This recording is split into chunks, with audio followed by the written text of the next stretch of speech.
Giving a nice Washington, D.C. welcome to Jared and Jensen.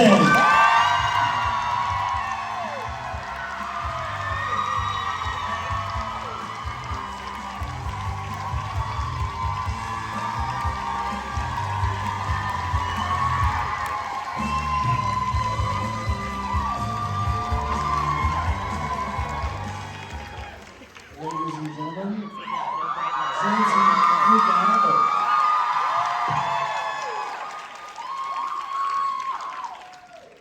Morning, DC. Good morning. Our nation's capital. How are we doing? Wow, you guys have had your coffee this morning. No, we have not. I'd like to point out that the dude with the big forehead has a light on it, and you don't. What is going on here? We are doing something, DC. My whole section's off over here. Yeah. That was a request from the fans. That was. They were like, light Jared up. We don't need to see Jensen. It's fine. It's fine. How's everybody? This beautiful Sunday morning. Super stoked to be here. It's really nice to see all your faces, finally. I know. This is nice. But now we can't be like, you in the mask. I guess there are a few masks. Cut to a week from now going, super spreader event happened over the weekend. No, fingers crossed. Everybody stay healthy, everybody stay healthy. Yeah. Y'all feeling good? Yeah. Anything fun last night? Good concert? Yeah. Sorry we couldn't make it, we were busy storming the Capitol. We did a very cool tour last night. really awesome, horror movie tour, because we were the only people there, us and our guide. So, We got the night shift, folks. yeah, walked along, and then woke up this morning, and if there was ever any question whether or not your phone knows where you are, is listening, the first thing that pops up when I wake up is like, man drives through barricade at the Capitol, and car, and I was like, ah. Did you guys hear about this? Literally happened, I think, 3 hours after we left? Yeah. Crazy. Happens all the time. Can't take the Winchester It's normal. down, man.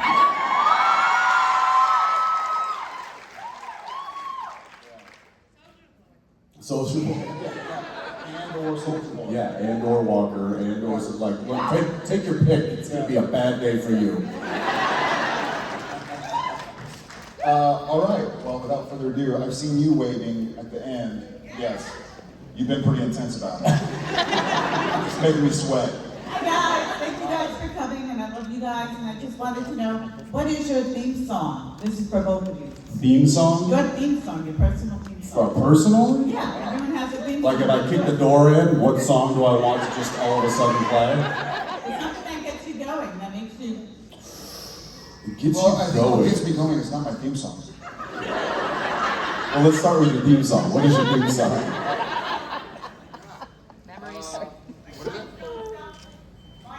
Stop believing. Don't Stop Believing. That's a good one. Solid choice. That is great. Barbie girl? Afternoon Delight. Same band, separate ways, it's pretty badass. And, you know what? Going with the same band, faithfully. You know, I'm not a musician on the road, but I'm on the road a lot in a way. And yeah, let's go with that. I like it. I'm gonna go old school. I'm gonna go, speaking of on the road, I'm gonna go On the Road Again by Willie Nelson.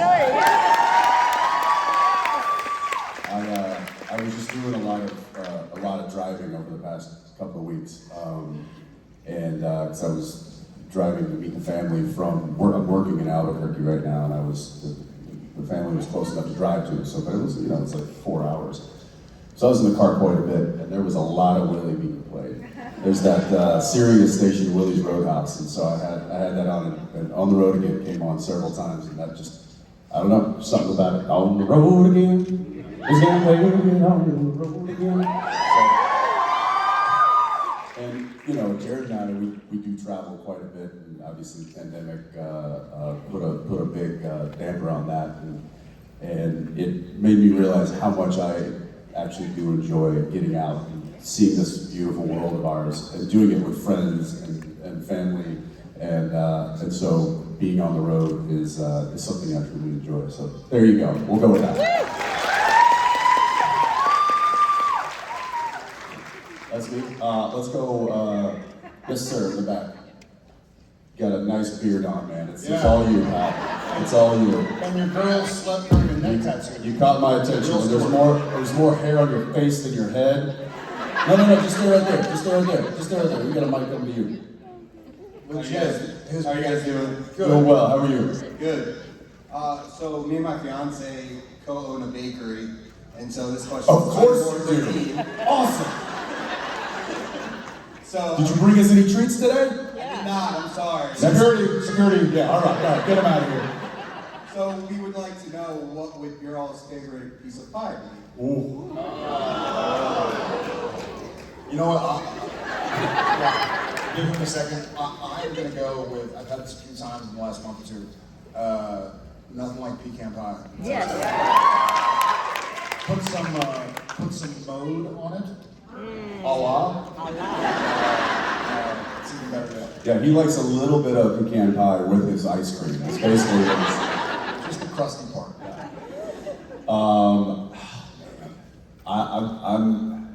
I'm a sucker for it, but a solid either or, but a banana cream pie or a coconut cream pie. Let's hear it for bananas. Tear that up. And coconuts.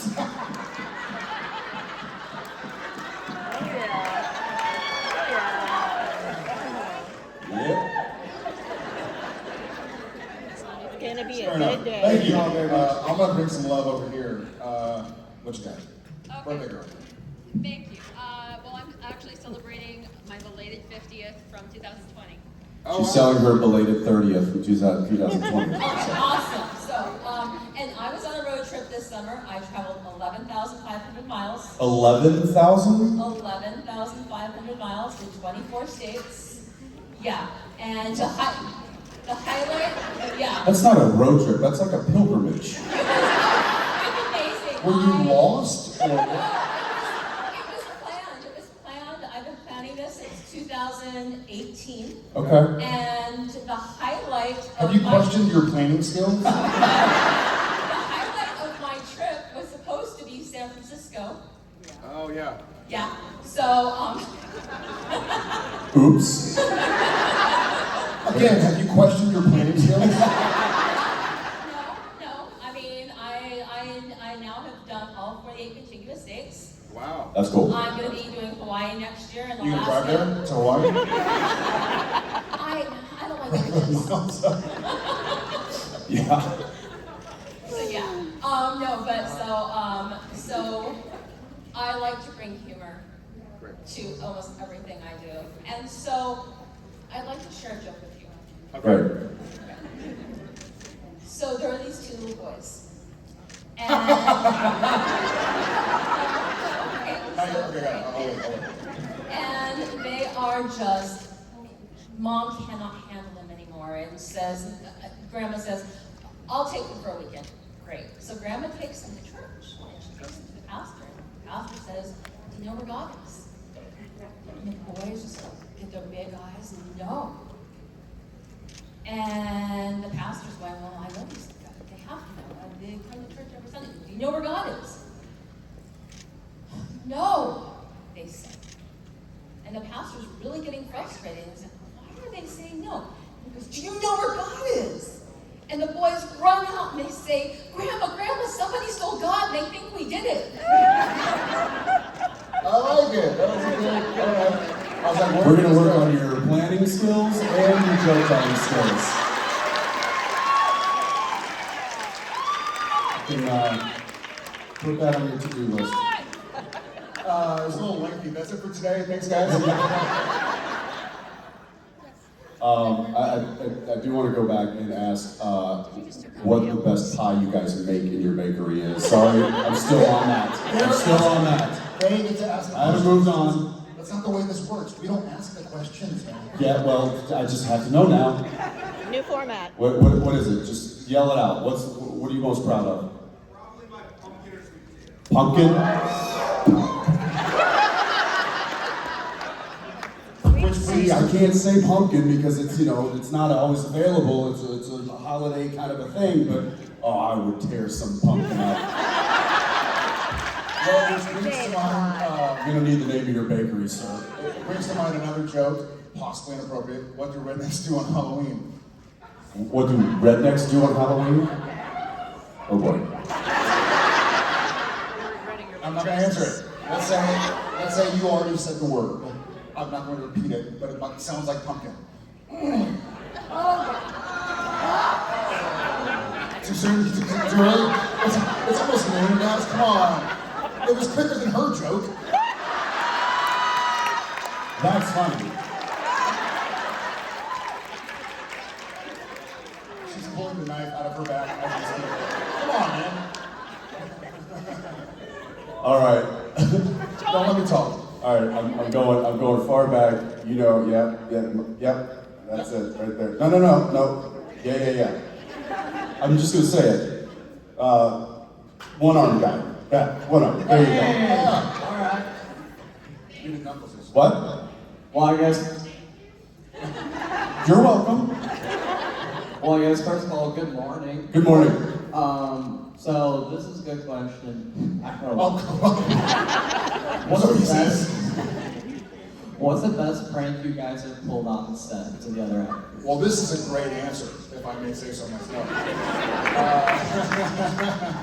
I think, you know, I think we kind of touched on this. We didn't plan pranks often until Misha was directing.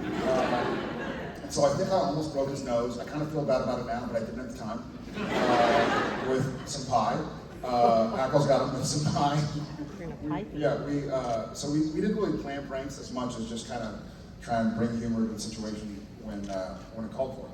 Yeah, it was more just kind of when opportunity presented itself to do any and everything that we can to mess people's days up. That's what we did. It was largely collaborative. Anytime he saw an opportunity, he would clue me in quickly, and then we would go to town. The Misha situation, there was a list that we had planned that was rather in depth. I wish we'd gotten the script one that we were planning on having his director's script with all of his notes in it, copied, and then we were going to rip to shreds his script and put it back in the binder. The fake script. But have his one standing, but you know, we weren't that bad. We also had a good plan to do some stuff in his apartment, and we knew where he lived. Right. We figured we could get the keys from his bag, and I found out where to buy mice. I never bought them, unfortunately, because he was savvy to it somehow or another, and so he would leave his keys at the concierge and be like, With explicit instructions. Jared Padalecki Not to give it to us. Do not give them the keys to my apartment. So we were gonna do some stuff, but he outwitted our wits, so to speak. Yeah, we were thwarted. Thank you. Appreciate you. I'm gonna go pick you. All right. It just occurs to me. Oh, hello. Hi, my first con probably. You told the story of how you guys met. I have not heard it since in all these other cons that I know of. Can you tell that story for the people? Of how we met? Yeah, it was actually at a con, and he came up for an autograph, and I was like, "Nice to meet you." No, I mean when you're trying out for the part. Oh, you did that. I was like, can I have your autograph? And he's like, yeah, sure, man. Yeah. Jared Padalecki. Where's Barry Watson?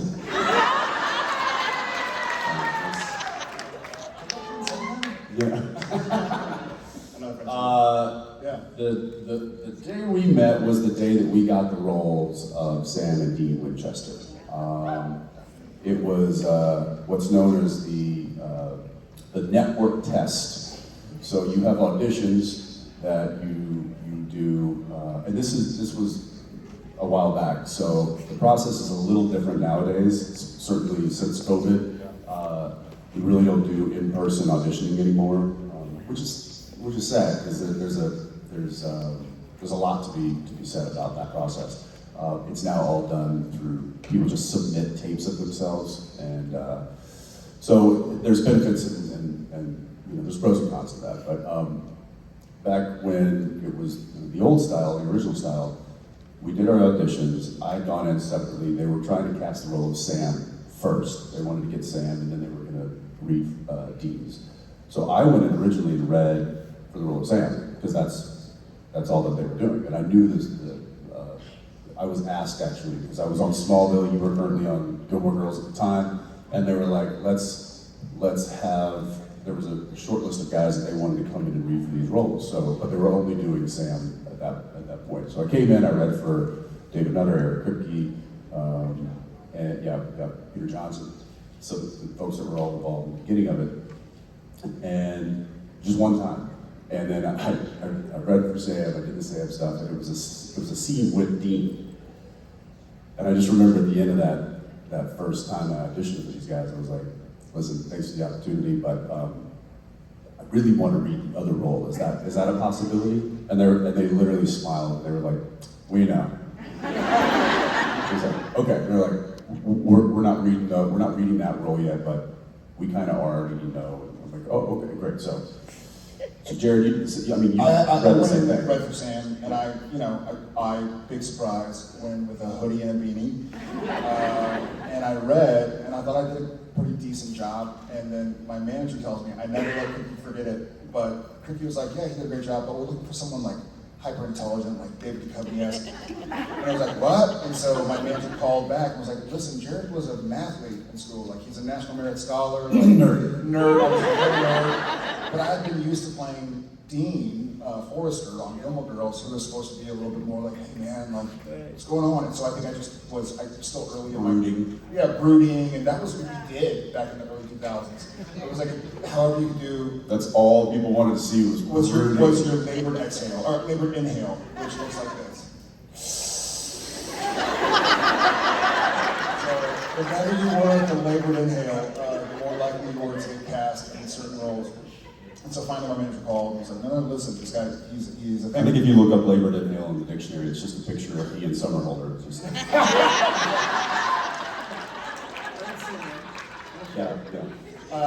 but so they ended up going like, okay, like let's bring him back and have him read with the network. And I worked with Warner Brothers at the time, both the studio and the network on Gilmore for 5 years. And so they brought us in, and we're sitting there, and usually it's a big to-do. I mean, it's the 40 most powerful people, 20 most powerful people from the studio and the network all in one room and looking at you. And usually it's like 5 or 6 guys for one role, 5 or 6 guys for the other role in this case, and they'll bring like, oh, can we have Jared and John? And they'll put it back out, and you're all in the room together. It's like, can we have John and Jensen? Yeah, they'll do chemistry matches. They'll do chemistry. So they'll bring in different actors and it's usually a multi-hour ordeal. Oh, yeah. They're usually like, okay, we're doing our network test at noon. Like, that's your day. That's your day. So we get in there, and we're both in the room. It's like, hey man, Jared, Jensen. You were already sitting there. I walked in. This is at the WB Ranch, and I walked in and I signed in at the front desk, and I looked, and there was the waiting room. There's just one guy sitting there. Big forehead. Yeah. and I sat down, and audition rooms are interesting. The waiting rooms are very interesting. You find out a lot about people by the way they behave in audition rooms. And it's very telling of kind of personalities and types of actors. And so but it's where I met a lot of guys and a lot of friends. It's where I met Josh Duhamel, and I just ended up doing a movie with him. It's how a lot of relationships were made back then. Which is another thing. It's like, it's sad that doesn't really happen anymore. Because it was also a bit of a mind game. If you walked in and you were sitting there buried in your script and trying to go over your lines or pacing or nervous, and this is something I did. I'd go in, I would never look at him, and I would just strike up conversation like I did not care at all, and it would throw people off. You'd be like, does he know something that I don't, whatever. So it was almost mind games. Yeah. Jen has a funny story. Sorry, slight non sequitur, but I'll tell you who. Yep. When Jen auditioned for Wildfire, she had a network test similar, and she said there were like 5 or 6 girls out for her role. And one girl was in the room that we worked with, and I'll tell you who after. but was talking very loudly in the audition room about how she had just had dinner with the director the prior night and how they had offered her the role but wanted to see her in person or something. Like she's totally trying to like get into the other actresses' heads. I'll tell you who. You might know, but yeah. So audition rooms can be weird, but you know. I remember that I used to do this too. Like when I'd come out, like if I'd go in and I'd do my audition, and then on the way out, I would leave the room and go through the waiting room, just going like, "That was awesome." Just like laughing like that. I just had the best time. We're like, you guys are so good in there. It's so good. They're all gonna love it. They're all like, oh god, oh god. Again, just mind games. Part of the process. Part of the process. But that was the day we met. Was right then and there. And there was no other actors that were brought in to read for Dean. There were no other actors brought in to read for Sam. They had the two of us come in, read in front of all of the suits, the brass, whatever you want to call them. And let's go with suits. Let's go with suits. And they gave us the roles in the room. That was it. They said, "Congratulations, guys. We're gonna hang a franchise on you guys." And only time will tell whether it worked out. That's true. That's true. I'm Who not was gonna- the I can't actress? tell you. No, Jimmy. Oh, yeah. I'm gonna find I don't out. want to sell something. Go for it. All right. How about right there? Yep. Yes. So I know you guys have had a lot of outtakes on the show. What would you say your funniest moment or longest outtakes of film would be? I have a few regrets about my time on Supernatural. My honest to God number one regret about Supernatural is that we weren't labeled producers. We did a lot of things that producers do, but if we were labeled producers, then I think from day one, all of our outtakes would be like, print that, print that. Because as many outtakes and gag reels as there were, 5x or 6x more that just didn't get printed, that were hilarious. I think, for whatever reason, the one that is occurring to me right now is Jeffrey Morgan getting hit in the balls. I mean, what are the chances, To go, he's like, It's a weird reaction. So that one for sure. You can't ignore, Hall of Famer Eye of the Tiger.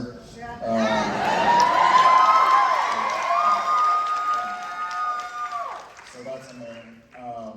And then another one that's occurring to me is, I think, ironically, Misha was probably correct and we were probably incorrect.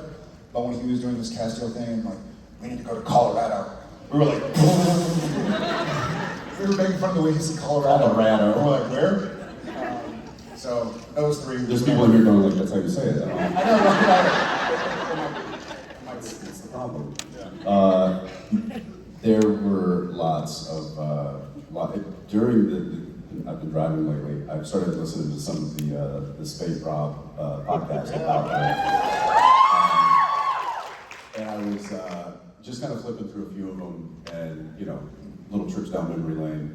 And I got to Taylor Cole did one, and she talked about Providence, the episode, and I think it was the first season.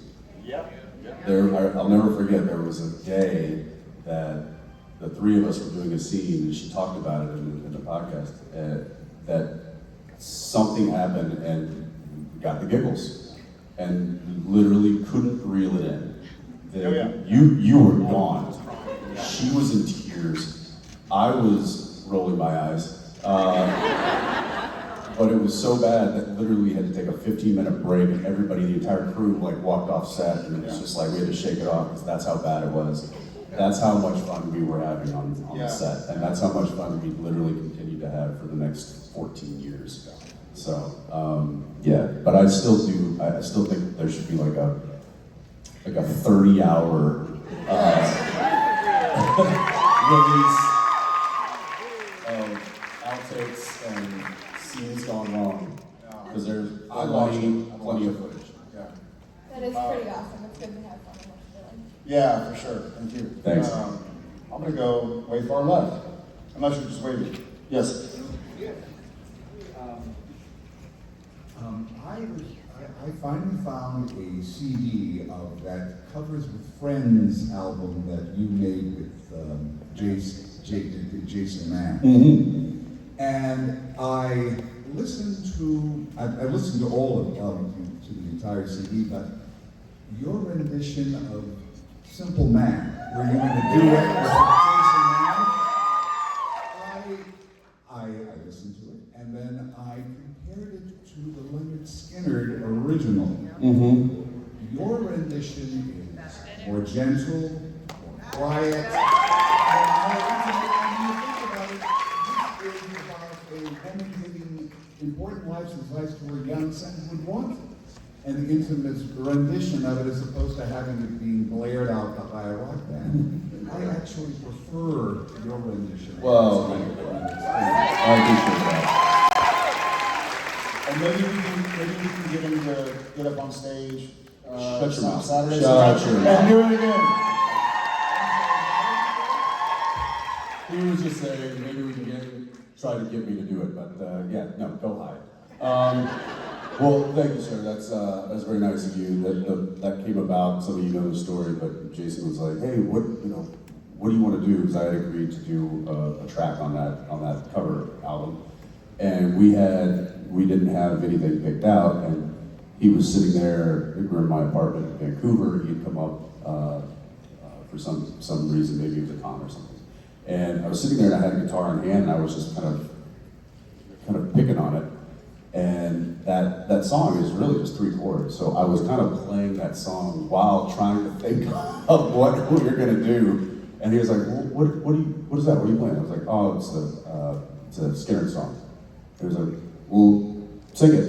And so I just, in the key that I was doing it in, it just didn't, and in that little, we were just in the living room and sitting on the couch, and didn't necessarily lend itself to being the rock version of that. And I just kind of started singing an acoustic version of it, and Jason was like, oh, that's it, that's what we're doing. I'm like, well, that was easy. So, thank you. I appreciate it. Okay, all right. Let's go back there, back. Standing up, I think you got a Soldier Boy shirt on, so you got me there. First off, my family's from Garland, so I'm representing. Garland, Texas. Garland, Texas. Yeah. We almost moved to Garland. My dad's job. That would have been awesome. I spent a lot of time in Garland. My grandparents lived in Garland, and I was over there quite often. Fun fact for you, if you ever watched King of the Hill, that takes place in Arlen, Texas, which all they did was just take the G off. So y'all been acting for a long time, and I feel like every actor has a method to, remember lines and actually performing it. Is there a part of y'all's method that you've kept throughout the years, and a part that you've drastically changed? Good question. Jurassically, like the Jurassic. Drastically changed. Is there a part that you have Velociraptor dinosaur changed? Yeah, have y'all seen that? Sorry, have y'all seen the meme of the end of Jurassic Park, and it's the T-Rex, and it's like, and it goes, yeah. Sorry. Alright, now I'm small, but I'm feisty. My kids will watch it. My method has been the same since Gilmore Girls, honestly. I will get majority, so my thing is, I don't really memorize lines as much as I go through the scripts over and over and over again until it feels like a song on the radio that you can sing along with, even though you don't know who the artist is, what the song is called. It's like it's so in my head, and so I get up in the morning and I'll get on the treadmill or the elliptical or something, and I'll just sit there and I'll read the script. And then I'll go back to the front and read it again. Then I'll go back to the front, read it again. And I just try and read the script in as many different kind of circumstances as I can, because sometimes, it's the end of the night, you're tired, and you're like, I'm gonna go through my dialogue, and something occurs to you because you're tired that didn't occur to you when you were wide awake. So I'll be in the car with Cliffy, or I'll be on a plane somewhere, or I'll be sitting down on the couch and the kids are watching a movie, or, after a glass of wine, and you're like, everything kind of, I liken it to kind of the artistic version of, let's say you live here and work is there, and there's an easy way to get there, but I try and go this way, and I try and go that way, and then I try and go around. And so I know how to get to work, but if something happens, if there's an accident on the road or too much traffic, I know how to dance around, because you never really know what somebody else is going to do, so you have to be able to bob and weave. And so I just try and get the dialogue in my head as much as I can, and then get to set and forget everything I did and just go with instinct. Honestly, because if it plays out, it's like I've done this 100 times. So yeah. I used to do that, and then I just got lazy. So I don't do that anymore. No, I actually, what he does is largely different than what I do. I read the script once. I read it very, very, very slowly. And I guess, to be fair, I'll reread a scene a couple of times until I have a really good idea of how that scene should be played, or how I feel like it looks in my head, and how the character is behaving and interacting. And then I'll move on and continue reading the script. And then once I get through it, I really won't look at it until I'll look at it, the material that I'm doing for the next day, I'll look at it the night before. And again, I'll read through it, remember how it had impacted me the first time I read it, instinctually go, okay, well, this is kind of the idea that I think I want to do for this particular scene. But again, I have not memorized anything at this point. Then the day of, we'll go and we'll block it out.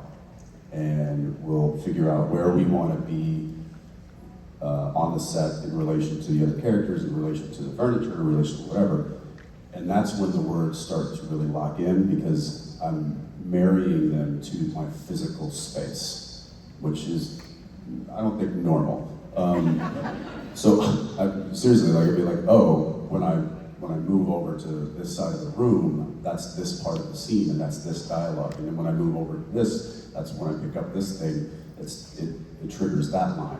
So it's weird. I marry it all to spatially, and then when we come back to shoot, like, I know the words now, and this is something he gets there a much different way of being. This is the biggest thing I tell, like, young actors or actors. Do you have any advice? You always want to be emotionally available in a scene. So if somebody's bringing something that you haven't thought of, which if any good actor would, you want to be available to react properly to that. You don't want to just have all the dialogue and the lines locked in and deliver them the same way every single take, no matter what the other actor's doing. You want to be able to have chemistry and react to what they're doing. And I think that's being available creatively and not being overly rehearsed. So on that note, well, I wouldn't recommend that for young actors or actresses, because it's a very difficult way to do it. But obviously, he's a black belt in acting, so he can do that, But my pet peeve with scripts is when there's stage direction, like Sam cries, or Dean breaks down, or chokes up or something. I'm like, well, maybe they don't. Maybe when they get there in the moment, and it doesn't feel right. It doesn't feel right, because there are several scenes in Supernatural where it didn't say any bit of, like, they tear up. And we would do the scene and be like, geez, I didn't expect to tear up, but you just go with it. So like we were saying, being emotionally available. So I hate when emotions are written. It's like, if you trust your actors and actresses, then write the dialogue, trust that they'll map it out, and trust that they'll be available to do whatever happens on the day. And that's the good stuff too. When we would, when there were things that would surprise us within the scene, the nuance of the scene and the nuance of the relationship or the dialogue, we would find it. And that was something that I can't tell you how much I love being a part of that with him, because he and I would find that so quickly, and we would find it so much that it would literally surprise us. We'd be like, oh dude, that was a nice take. Where'd that come from? And that, it's like playing a sport with somebody, with people playing tennis with somebody, or playing basketball, and it's like, man, that was the perfect pass, that was the perfect shot, that lined up beautifully, had no idea that was gonna go like that, but man, score. Speaking of score, what? I think that's the score for this movie. Is that the score? I believe so. I think so. I'm seeing people looking. Are we okay? I'm getting. Game's over. They're threatening to chop our heads off. Okay, that was the buzzer. That was the buzzer beater. That was the buzzer. Thanks guys for being here. We'll see you later.